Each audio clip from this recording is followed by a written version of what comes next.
Hello students, in today's lecture we will explore 3 pathologies that occur as a result of abnormal growth hormone levels. The first thing that we're going to do is review the effects of growth hormone.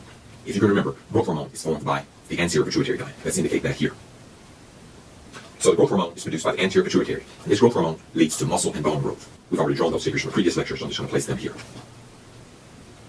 The anterior pituitary synthesizes growth hormone, and the physiological response to growth hormone is the growth of muscle and bone. To describe the 3 pathologies associated with growth hormone abnormalities, we have to start out with the human form. So the first thing we're going to do is draw a human body. This is somewhat difficult for me because I tend to always draw these asymmetrically.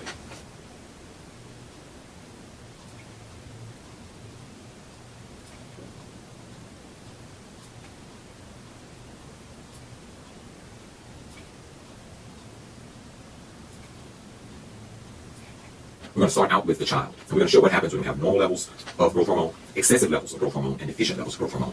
First, let's start out with the normal situation. So if a child grows up with normal levels of growth hormone, this is what happens.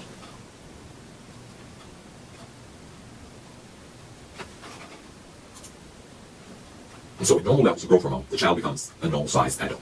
Now let's see what happens when the child is exposed to insufficient levels of growth hormone.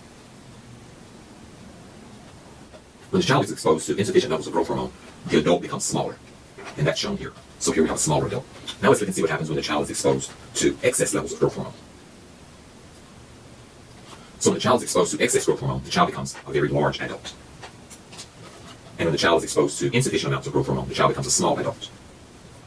Now we've seen all the possibilities except for one. What if the adult is exposed to excess growth hormone? What happens then? At first glance, the adult who's exposed to excess growth hormone appears very similar to the adult who's exposed to normal growth hormone. However, there are some differences. Let's identify those. First, the hands and the feet of this individual are enlarged, and let's indicate that here. Additionally, the jaw and some of the facial bones have become enlarged, so let's try to indicate that here.